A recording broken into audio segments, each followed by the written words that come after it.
चुनाव आ रहा है, आपको निर्णय लेना है किसकी सरकार बनेगी। एक बात याद रखिए, 3 साल पहले आपने सरकार चुनी थी और बीजेपी ने आपकी सरकार चोरी करी। एमएलएस को खरीद के उन्होंने आपके सरकार चोरी की। मगर सिर्फ सरकार नहीं चोरी की, उसके बाद हर निर्णय पे उन्होंने 40% कमीशन लिया। तो इस बार इनको 40 नंबर अच्छा लगता है।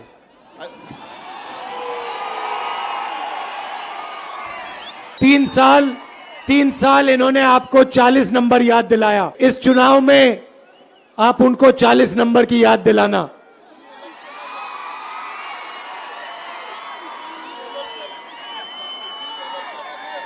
बीजेपी को चुनाव में 40 सीट दे देना और कांग्रेस पार्टी को कम से कम 150 सीट मिलनी चाहिए। देखिए, कांग्रेस पार्टी जैसे ही सरकार बनाएगी, हम आपसे 5 वायदे कर रहे हैं। गृह लक्ष्मी स्कीम, मतलब 2000 रुपए हर महीने हर महिला को।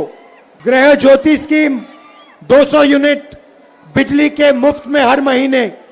अन्य भाग्य स्कीम, 10 किलो चावल हर परिवार के हर मेंबर को। युवा निधि,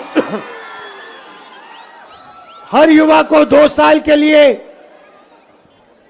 3000 रुपए महीने के ग्रेजुएट्स के और 1500 रुपए डिप्लोमा होल्डर्स के लिए। इन निर्णय को लेने के लिए 6 महीने 1 साल नहीं लगेगा।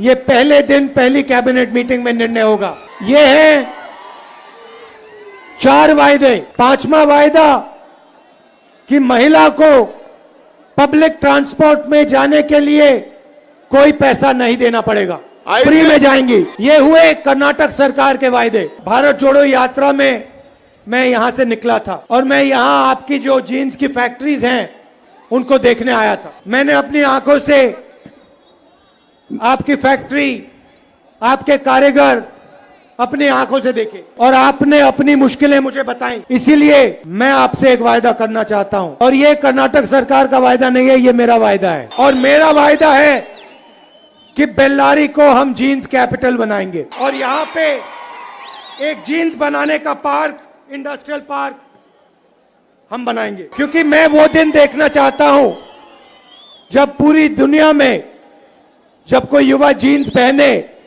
जीन्स के पीछे लिखा हो made in Bellary, made in Karnataka. और ये काम मैं स्वयं कर्नाटक के चीफ मिनिस्टर को कह के करवाऊंगा। अब देखिए,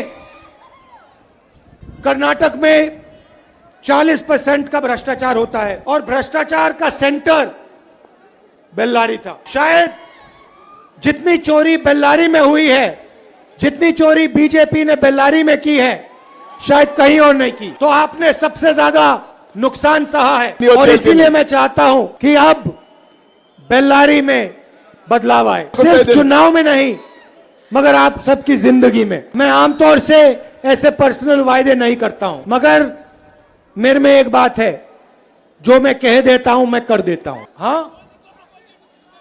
हाँ, नरेंद्र मोदी जी जहां भी जाते हैं झूठे वायदे करते हैं। 15 लाख रुपए हर बैंक अकाउंट में दिलवा दूंगा, नोटबंदी से काला धन मिटा दूंगा, ऐसे वायदे नरेंद्र मोदी ने किए हैं। हम झूठे वायदे कभी नहीं करेंगे। अब हमने कह दिया कि यहां पे जीन्स कैपिटल बनेगा, आप देख लेना 5 साल के अंदर बेल्लारी में जीन्स कैपिटल बनेगा। और मैं सीनियर नेताओं से कहूंगा कि इसके लिए बजट में जो भी पैसे की जरूरत है वो बेल्लारी को मिल जाना चाहिए। आप आर्टिकल 371J के बारे में जानते हो। आपने 371J बीजेपी से मांगा था, अडवाणी जी ने मना कर दिया, वाजपेयी जी ने मना कर दिया, कहा कि हम नहीं कर सकते।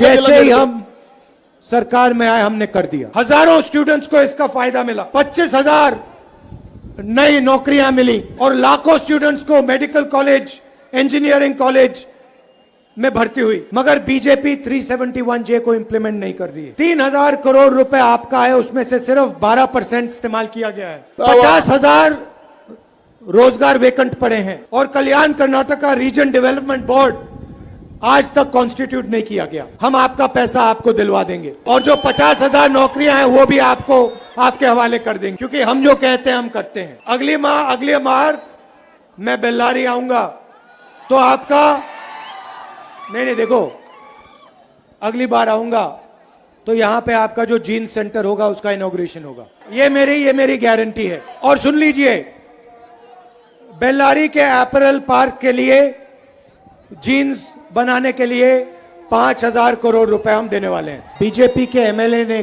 खुद कहा कि बीजेपी की सरकार में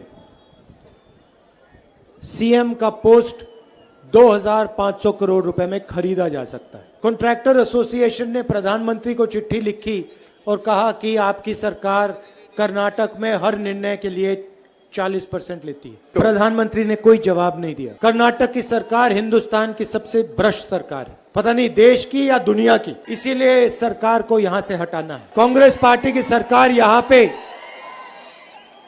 गरीबों का, किसानों का, मजदूरों का, छोटे व्यापारियों का, स्टूडेंट्स का भला करेगी। बीजेपी बांटने का काम करती है, नफरत फैलाती है, हिंसा फैलाती है। हम नफरत के बाजार में मोहब्बत की दुकान खोलते हैं।